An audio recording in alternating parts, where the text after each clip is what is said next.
Hello दोस्तों, welcome back to Hindi वार्ता साहित्य चैनल में आपका स्वागत है।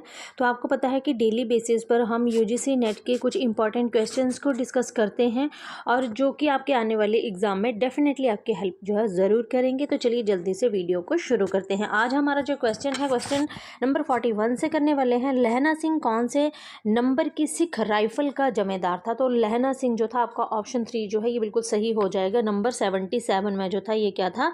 जमादार था लहना सिंह। ठीक है, आगे चलते हैं। आगे प्रश्न है हमारे पास कि लड़के ने घर की राह ली, रास्ते में एक लड़के को मोरी में ढकेल दिया, एक छावड़ी वाले की दिन भर की कमाई खोई, एक कुत्ते का पत्थर मारा और एक गोभी वाले के ठेले में दूध उड़ेल दिया।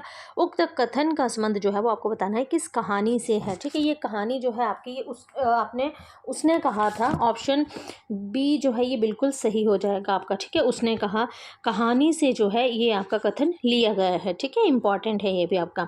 आगे चलते हैं। बड़े बड़े शहरों के इक्के, गाड़ी वालों की जवान के कोड़ों से जिनकी पीठ छिल गई है और कान पक गए हैं, उनसे हमारी प्रार्थना है कि अमृतसर के बम्बू काट वालों की बोली का मरहम लगाएं। उक्त कथन का संबंध किस कहानीकार से?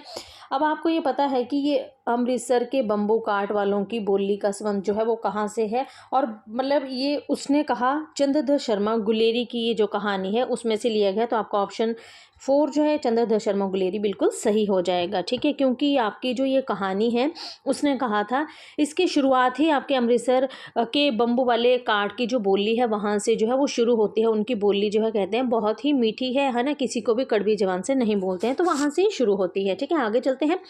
प्रश्न है 1912 ईस्वी में इंदु पत्रिका में जयशंकर प्रसाद की कौन सी कहानी प्रकाशित हुई? 1912 में आपकी जो है ग्राम, ऑप्शन ए जो है बिल्कुल सही है। आगे प्रश्न है निम्न में से जयशंकर प्रसाद की कहानी नहीं है, तो देखते हैं कौन सी है और कौन सी नहीं है। हमारे पास कहानी आती है गुंडा, ऑप्शन ए ये बिल्कुल जयशंकर प्रसाद की कहानी है। पुरस्कार जयशंकर प्रसाद की है। ठीक है, इंद्रजाल ये भी आपके जयशंकर प्रसाद की है। पर बड़ा जादूगर ये नहीं है, क्योंकि बड़ा जादूगर नहीं है बल्कि यहाँ पर जो है वो छोटा जादूगर ज़रूर है। इनकी कहानी जयशंकर प्रसाद की, बड़ा जादूगर जो है ये जयशंकर प्रसाद की कहानी नहीं है। और इसका मुझे भी कुछ एग्जैक्ट पता नहीं है कि ये जो बड़ा जादूगर किसकी कहानी है। अगर आपको पता होगा तो कमेंट बॉक्स में आंसर ज़रूर दीजिएगा। ठीक है, चलिए आगे चलते हैं। आकाशदीप कहानी के संदर्भ में सुमिलित कीजिए, है ना, हमें बताना है आकाशदीप कहानी में नायक और नायक को जो है वो सुमिलित करना है कि कहाँ पर कौन सा मिलता है। ठीक है, चलिए देखते हैं। सॉरी। अब बुद्धगुप्त है, चंपा है, मणिभद्र है और जया है। ठीक है, तो चलिए मिलान करते हैं। बुद्धगुप्त आपको पता है, एक मिनट पेन ले लो। बुद्धगुप्त आपको पता है कि ये जो हैं ये नायक हैं। ठीक है, चंपा की बात करें ये नायिका हैं, मणिभद्र की बात करें तो ये आपके कौन है? खलनायक हैं, और जया की बात करें तो ये आपकी दासी हैं। और ये क्वेश्चन बहुत इंपॉर्टेंट भी है और बहुत इजी भी है। इजीली आप इसका आंसर जो है वो कर सकते हो। ठीक है, तो इस हिसाब से हमारा जो ऑप्शन 2 है ये बिल्कुल सही हो जाएगा। ठीक है, चलिए आगे चलते हैं।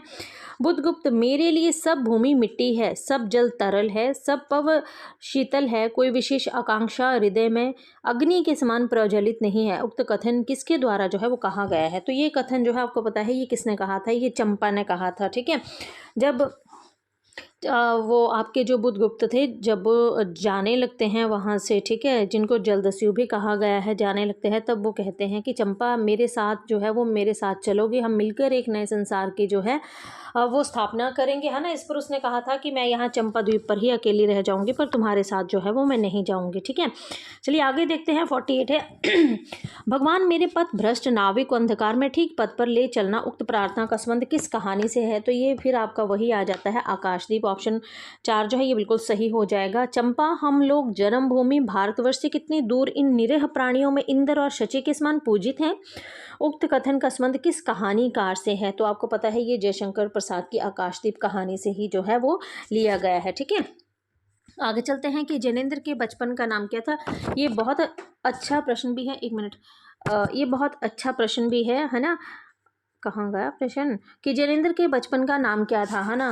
तो जैनेन्द्र के बचपन का नाम जो है ये है आपका ऑप्शन 2 आनंदी लाल। और इम्पॉर्टेंट भी है, वेरी वेरी इंपॉर्टेंट भी हम इसको बोल सकते हैं, क्योंकि मोस्टली जो है जैनेन्द्र का आपको पता है कि जैनेन्द्र नाम जैनेन्द्र को जो था वो अज्ञे ने दिया था। ठीक है, अब आपको ये इनके बचपन का नाम आनंदी लाल है, ये मोस्टली कम ही पता होता है, ठीक है, तो इसको ज़रूर आप नोट कीजिएगा कि जिनेंद्र के बचपन का नाम जो था वो आनंदी लाल था, ठीक है। निम्न में से आगे चलते हैं कि निम्न में से जिनेंद्र का कहानी संग्रह नहीं है, तो नहीं बताना है हमें कि फांसी है, एक रात है, जयसंधि भी है, पर सज़ा जो है ये आपका जयशंकर प्रसाद का कहानी संग्रह नहीं है, ठीक है। आगे प्रश्न है, कहानी अपना अपना भाग्य का पात्र लेखक किस तरह का व्यक्ति है। तो आपको पता है ये जो अपना अपना भाग्य है, ठीक है, ये जो है यहाँ पर नैनीताल की पहाड़ियों का वर्णन किया गया है, ठीक है, नैनीताल की पहाड़ियों का यहाँ पे वर्णन किया गया है। 10 साल का एक लड़का है जो भागकर नैनीताल जो है वो मतलब कमाई करने के लिए आता है, पैसा जो है वो अर्न करने के लिए आता है, पर वहीं पर जो है वो ठंड से सिकुड़ सिकुड़ कर मर भी जाता है, ठीक है। इसीलिए जब उसको लेखक देखते हैं, मतलब उसे कुछ देते नहीं है, पर अगले दिन जब पता लगता है कि वो मर गया है, तब कहते हैं कि क्या कर सकते हैं, अपना अपना भाग्य है सबका ही, ठीक है। तो ये जो थे आपके राजनीतिक कार्यकर्ता थे, आपका ऑप्शन 2 जो है ये बिल्कुल सही हो जाएगा, ठीक है। तो आज हम इतने ही क्वेश्चंस को डिस्कस करेंगे, अगली वीडियो में हम कुछ अगले इंपॉर्टेंट क्वेश्चंस को डिस्कस करेंगे। अगर वीडियो पसंद आए तो वीडियो को लाइक और प्लीज़ चैनल को सब्सक्राइब ज़रूर कीजिएगा। तो मिलते हैं नेक्स्ट वीडियो में, तब तक के लिए धन्यवाद।